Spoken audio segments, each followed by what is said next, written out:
minta pimpinan Tuhan ketika kita berdoa, merenungkan firman, dan biarlah Tuhan menolong kita, memampukan kita melakukan firman ini dalam hidup kita. Kita sama-sama berdoa. Tuhan, ketika kami berdoa, kami mengetahui dan mengenal siapa yang mendengar doa kami. Engkau adalah Tuhan Yehova, Allah pencipta langit dan bumi.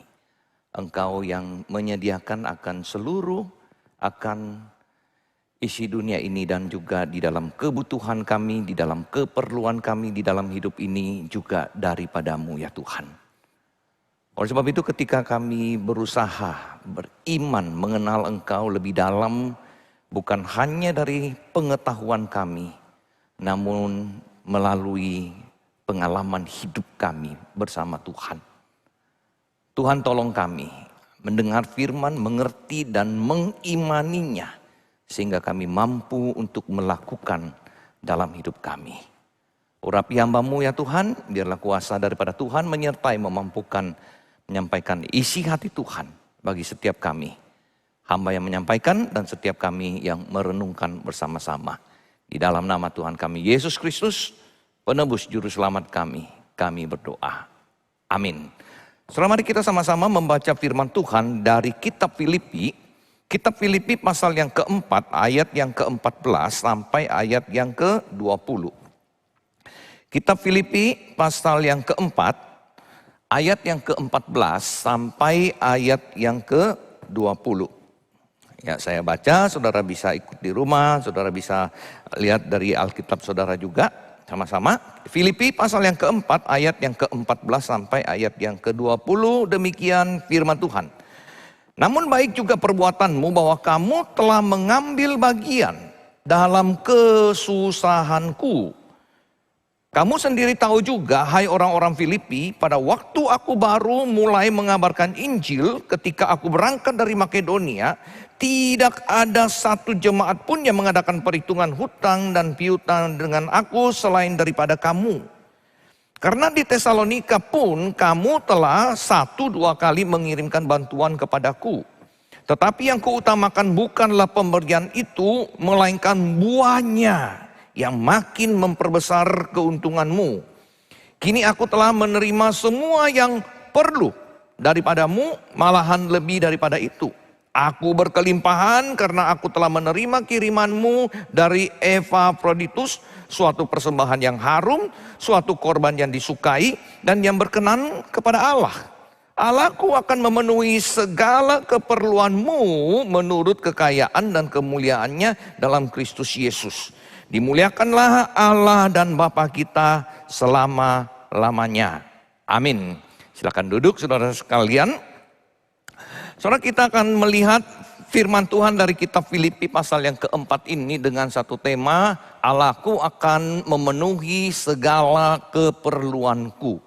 Saudara, ketika kita melihat konteks daripada ayat ini, ya tentunya saudara kita melihat ini konteksnya adalah Paulus sedang di dalam perjalanan melakukan pekabaran Injil. Dia sedang melakukan mission. Dia melakukan misi, dia pergi kemana-mana. Tadi dikatakan juga dia ada di Tesalonika, dia kemana, dia keliling saudara ya di Asia Kecil, di ladang-ladang pelayanan. Dan konteksnya itu ya ketika kita melihat. Yang kedua adalah saudara, Paulus tidak mempunyai gereja yang mendukung dia secara permanen. Tidak punya ya. Dia pergi sendiri, siapa yang bantu dia bantu. Bahkan kita membaca di dalam bagian firman Tuhan, kita tahu dia juga membuat tenda, dia berusaha mencukupi kebutuhannya. Oleh sebab itu saudara, Paulus sangat bersyukur ketika gereja di Filipi mengirimkan bantuan. Ya, dan dia katakan bahwa ketika saya berangkat pun melakukan perjalanan misi ini pun tidak ada. Ya, saya betul-betul independen, saya jalan sendiri, saya berusaha mencukupkan kebutuhan saya dan terima kasih ya, Filipi telah mendukung. Dan bahkan dikatakan waktu dia di Tesalonika pun jemaat di Filipi juga itu telah 1-2 kali mengirimkan. Berarti di sini kita tahu bukan secara permanen, bukan secara terus menerus yang pasti punya mendapatkan dukungan tiap bulan, enggak ya, bukan yang selalu kebutuhannya dicukupi. Tidak saudara ya. Jadi Paulus melakukan perjalanan misi tidak punya pendukung yang tetap. Nah saudara, kemudian kita lihat apa yang dimaksud ketika kita membaca firman ini. Saudara, ketika dia katakan bahwa aku keperluanku. Kita mau berbicara tentang keperluan, saudara. Apa itu keperluan? Tuhan akan mencukupkan keperluanku. Dia telah menerima apa yang dia butuhkan. Dia perlukan. Saudara, di dalam kehidupan kita harus mengerti apa itu kebutuhan, apa itu keperluan. Saya buka kamus, saya melihatnya, ya. Di sini tulis N itu noun, ya, kata benda, gitu ya. Satu, kebutuhan. Itu keharusan. Keperluan itu keharusan, kemestian. Artinya apa? Tidak ada ini, kita nggak bisa hidup. Ya, nggak ada ini barang kita nggak bisa hidup. Yang kedua adalah kepentingan, penting sekali. Saya sangat penting. Saya kalau tidak ada ini mungkin kehidupan saya bisa hidup. Ya, yang kebutuhan mendasar itu ada. Tapi di dalam selain kebutuhan dasar, makanan, nasi, minum, saya ada kepentingan yang lain. Misalnya di dalam akan pekerjaan saya, di dalam akan status saya. Apa yang saya kerjakan, saya harus punya ini. Kalau saya tidak punya ini, saya nggak bisa. Ya, seorang mau jadi tukang gojek, dia nggak ada motor, dia nggak bisa, saudara. Ya, dia mau jadi kurir, dia nggak punya sepeda, dia nggak punya motor, dia nggak punya mobil, dia nggak bisa. Ya, itu harus yang mendasar yang harus dia miliki, saudara. Ya, kemudian yang saudara yang dimasukkan kebutuhan itu, saudara ya, berhubungan selalu dengan saya butuh nggak sih? Saya kadang-kadang saudara ketika mau belanja, saya selalu pikir, kalau ini nggak ada, saya hidup nggak ya? Kalau ini nggak ada, ganggu saya nggak ya? Kalau saya nggak punya ini, saya terganggu nggak? Life saya, kehidupan saya, pelayanan saya. Akhirnya saya bilang, nggak juga. Oh kalau gitu nggak perlu, gitu loh ya. Nah itu saudara. Ya, nah tadi saya sebelum ibadah ini ya, saudara ya, saya ngobrol dengan seseorang ya dalam gedung ini. Kenapa dia ganti HP? Dia bilang, maksud saya sebenarnya nggak perlu HP ini, gitu ya. Kenapa? Saya pakainya cuma WhatsApp, ya. Saya tahu sih selain WhatsApp dia Instagram juga sih, gitu apa ya lain-lainnya. Terus, tapi kenapa beli ini? Ya karena saya butuh itu ya. Nah sekarang kan itu ada rekam, refleksi gema. Nah itu saya perlu itu. Wah saudara ternyata luar biasa. Jadi dia beli HP itu untuk mendukung pelayanan dia. Ya mungkin HP-nya dulu kalau gitu resolusinya rendah, kurang bagus. Nah sekarang dia beli. Tapi untuk apa? Untuk pelayanan. Jadi bukan untuk sesuatu yang mau show off. Oh saya ada ini, saya lebih bagus ini. Enggak. Tapi untuk pelayanan saudara. Jadi dia butuh. Apakah kalau tidak punya itu bisa nggak? Bisa, tapi nanti hasil videonya nanti mungkin jelek atau apa. Orang kurang diberkati, ya kan orang dengan, aduh kok hasilnya begini dan lain-lain. Nah saudara ini yang kita katakan kebutuhan. Saya ingat pernah ada juga kakak sepupu saya tanya saya ya, dia mau beli HP. Dia bilang, saya mau beli HP. Ya, zaman itu ada BlackBerry, ada apa macam-macam lah saudara ya. Saya bilang, kamu mau pakai untuk apa? Kamu pakai HP untuk apa aja saya tanya. Dia bilang ya saya cuma SMS ya waktu itu masih SMS, WhatsApp belum ada. SMS sama telepon aja. Oh SMS sama telepon ya udah kamu beli Nokia berapa gitu, Nokia 210, Nokia 310 aja itu begitu. Waktu itu 300.000. Hah masa saya pakai Nokia 310? Loh iya kenapa emangnya? Kan fungsinya, kamu pakainya cuma SMS, kamu pakainya SMS sama telepon. Yang lain kalau kamu pakai ini, misalnya saudara saya pakai HP dari dulu selalu saya pakai Note ya, yang ada penanya. Kenapa? Ya karena saya kebiasaan nulis-nulis di HP, apalagi waktu di Sydney kita sistem itu semua sudah sistem paperless. Mau PUK, mau tanda tangan apa, semuanya kita sudah sistem PDF. PDF di save as PDF, kemudian ditaruh di Google Drive, semua pengurus kita info, sudah ada di Drive. Semua tanda tangan, buka, pakai Sodo, pakai apa PDF sign, kita tanda tangan. Nah saya punya kebutuhan itu gitu loh ya kan, makanya saya selalu pakai yang Note gitu. Nah saudara sekalian, mari kita melihat ketika kita berbicara tentang keperluan. Apa itu keperluan? Ya, nah kita melihat apa keperluan Paulus. Ketika dia sedang melayani Tuhan, dia sedang berjalan melakukan perjalanan misi.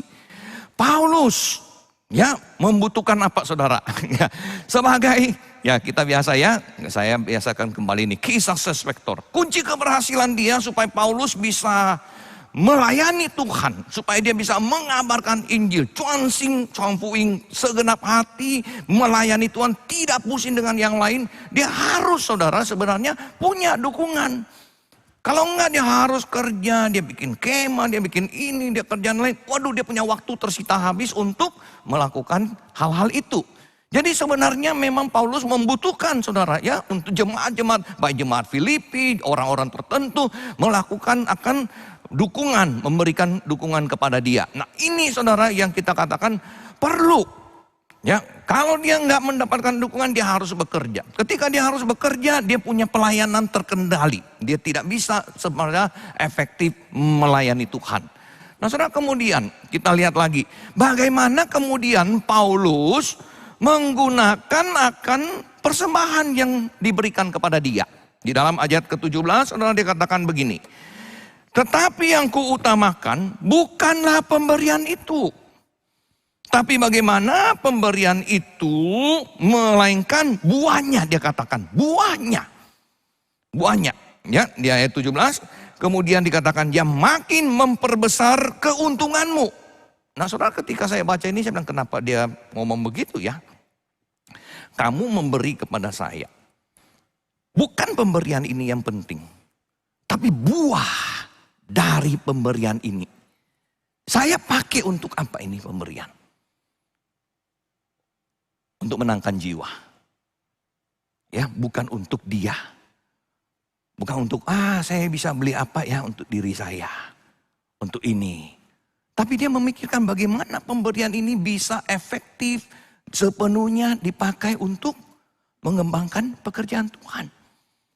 Dan saudara ketika pekerjaan Tuhan itu berkembang dan menghasilkan buah, Paulus tidak merasa itu dia punya keuntungan.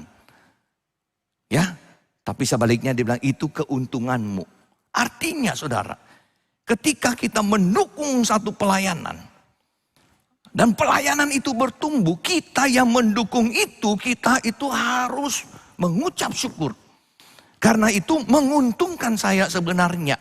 Bagaimana saya telah mengambil bagian di dalam pekerjaan-pekerjaan Tuhan. Pelayanan-pelayanan itu bertumbuh, pelayanan-pelayanan itu berkembang. Dan saudara, orang yang melakukan pelayanan ini yaitu Paulus, dia tidak berbangga. Dia tidak berbangga bahwa ini karena saya, ini karena saya. Dia selalu mengingat siapa yang mendukung, siapa yang ada di belakang daripada semua apa yang saya lakukan. Dari mana? Nah saudara sekalian kemudian kita lihat. Ya, dia katakan gereja diuntungkan, pelayanan-pelayanan diuntungkan. Saya orang yang di depan, kalian di belakang mendukung saya melakukan semua pekerjaan-pekerjaan itu. Saudara sekalian di dalam kehidupan kita hari lepas hari, pribadi lepas pribadi, bahkan secara gereja. Ada orang yang mendukung pelayanan ya secara pribadi, ada yang mendukung melalui gereja. Gereja kita tahu juga GKI Sunter ya kita tidak sedikit saudara mengeluarkan dana itu untuk pelayanan-pelayanan yang perlu. Ya. Banyak orang sering bertanya kepada saya saudara. Ya. Nah ini kemarin baru ada satu telepon ngobrol panjang lebar sama saya tanya tentang bagaimana saya memberikan persembahan perpuluhan dan lain-lain apa begitu. Ya. Nah, kemudian saya bilang boleh enggak kita beri tidak ke gereja. Boleh enggak kita dong? Saya bilang semua itu tergantung dari hati saudara. Ya, nomor satu kita harus dukung gereja. Kita harus dukung gereja. Kita berikan kepada gereja. Namun tapi tidak bisa juga semua orang kemudian berpikir begitu. Tapi kalau semua orang berpikir begitu ya nanti ada juga orang-orang yang di luar yang butuh-butuh juga nggak ada juga. Tapi sebaliknya saudara, ketika kita tidak beri ke gereja juga, gereja semua orang berpikir tidak kasih ke gereja, di luar ya semua yang lain dapat, tapi gereja juga tidak bisa melakukan apa-apa. Jadi ya kita harus pintar-pintar melihat bagaimana pelayanan-pelayanan yang dilakukan itu saudara ya. Kadang kita beri ke gereja ketika kita ada kebutuhan orang-orang tertentu yang kita rasa kita mau tolong, kita juga bisa bantu di sana. Tapi ketika gereja juga butuh, kita juga harus mendukung. Karena apa? Karena kita merupakan bagian rekan kerja yang Tuhan percayakan, saudara. Orang yang di ladang, orang yang bekerja, orang yang melakukan pelayanan itu, ya, dia memanfaatkan dengan baik, dia mengembangkan dengan baik. Pelayanan pekerjaan Tuhan bertumbuh. Kita orang atau gereja yang mendukung pekerjaan itu, kita boleh juga menikmati akan hasil itu di hadapan Tuhan, ya. Nah, saudara sekalian, saya ketika baca ayat 18, 14 dan 18, saya bilang ini Paulus kontradiksi enggak ya? Yang di ayat 14 saudara dia katakan begini. Namun baik juga perbuatanmu, bahwa kamu telah mengambil bagian dalam kesusahanku. Artinya saudara, Paulus merasa dia susah. Dia susah. Dia pelayanan, dia mengabarkan Injil, dia dari sana, dari ke sini gitu ya. Begitu menderita, lari nanti, karam kapal dan lain-lain. Tetapi saudara, di dalam kesusahan yang dia maksudkan itu, kemudian kita lihat di dalam ayat 18. Dia katakan, kini aku telah menerima semua yang perlu daripadamu. Ya. Malahan lebih daripada itu, aku berkelimpahan. Saudara, jadi dia susah tapi dia bilang aku berlimpah. Nah, bingung ya? Saya baca susah tapi berlimpah. Saudara, mungkin yang dimaksud dengan Paulus di sini bukan kesusahan di dalam pengertian dia kurang, dia apa. Memang dia susah, ya. Hidup nggak mudah. Melakukan perjalanan yang tidak mudah melakukan ini. Ya dia susah. Tetapi di dalam hal mencukupkan keperluan-keperluannya dia merasa saya cukup. Saya cukup. Ya, saya tidak memikirkan yang lebih daripada yang harus saya perlukan, saya butuhkan. Oleh sebab itu saudara, walaupun di dalam kesusahannya, di dalam akan kesulitan-kesulitan, tetapi dia merasa dia tetap berlimpah. Dia cukup. Apa yang saya butuhkan, apa yang saya perlu, Tuhan cukupkan. Saudara, dalam kehidupan kita, kita bekerja, kita hidup, nggak ada yang nggak susah, saudara ya. Kita susah. Kita bekerja, pergi berangkat kerja pagi, siang, malam gitu ya. Sampai malam-malam kita bekerja keras, susah betul. Tetapi apakah di dalam kesulitan itu kemudian kita dapat mengucap syukur, Tuhan cukupkan segala kebutuhan saya. Di dalam setiap tantangan kesulitan yang kita hadapi, kita tetap bersyukur kepada Tuhan. Nah saudara sekalian, kemudian kita lihat satu ayat ya, yang bagus saya lihat ini. Nah saya ambil nanti di belakang ya. Kita lihatlah ayat 18 dulu. Kini aku telah menerima semua yang perlu daripadamu. Jadi Paulus menekankan di sini saudara. Yang saya perlukan. Yang saya perlukan. Saya dapat dukungan dari kamu, yang saya perlukan apa? Saya perlu makan, saya perlu minum, saya perlu beli pakaian.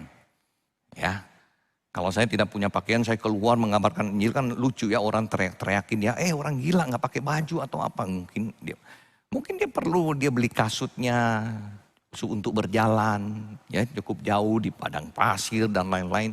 Dia cukup yang dia perlukan. Dia nggak perlu apa saudara, mungkin waktu itu dia nggak perlu yang di luar daripada yang dia pikirkan untuk pelayanannya. Ya.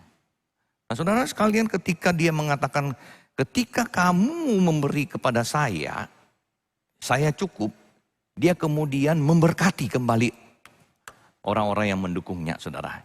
Jadi sebenarnya tema kita ini diganti antara mu dengan ku ya. Ini yang Paulus ucapkan.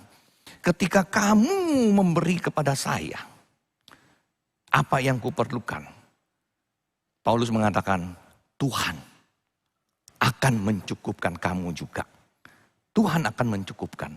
Nah saudara, ini satu kebenaran yang saya alami dan saya lihat dan saya hidupi di dalam hidup saya dan saya lihat di dalam hidup orang lain.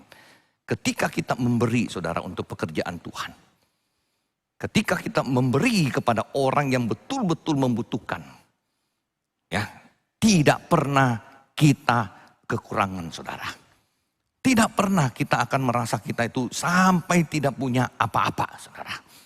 Ya, jadi di sini Paulus mengatakan, kamu memberi kepada saya, ya puji Tuhan. Tapi kamu sendiri tidak akan kekurangan untuk keperluan kamu juga. Oleh sebab itu saudara, jangan takut. Jangan takut untuk mendukung pelayanan-pelayanan yang ada. Orang-orang yang membutuhkan, ya, dan betul-betul butuh saudara ya. Kita tahu dia betul-betul butuh. Dan kemudian kita dukung. Nah, saudara, kemudian yang berikutnya kita lihat di sini. Ya, di dalam 1 Korintus itu ya, tadi saya lebih suka ininya saudara ya, yang ini lebih simpel. And God will generously provide all your need and plenty left over to share with others. Tuhan akan memberkatimu.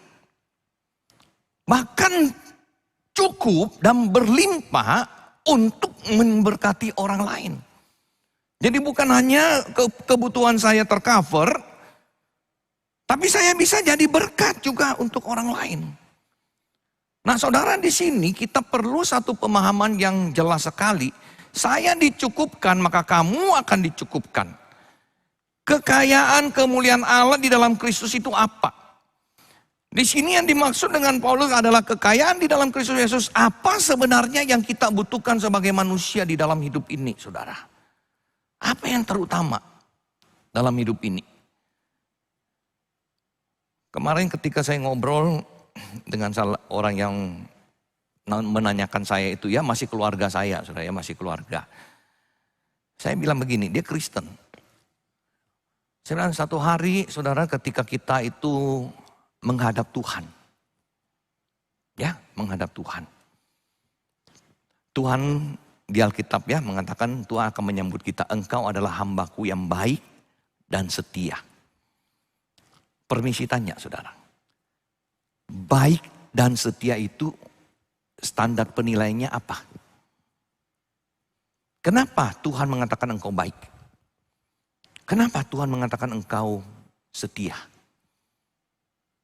Apakah karena engkau di dunia hidup sukses?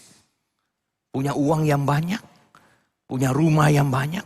Punya bisnis yang besar? Dan ketika engkau pulang ke rumah Bapa, Tuhan mengatakan, engkau adalah baik dan setia. Atau Tuhan mengatakan itu melihat bagaimana kamu menggunakan hidupmu dan bagaimana kamu menggunakan berkat yang Tuhan berikan kepadamu. Itu saudara. Bukan apa yang kita miliki.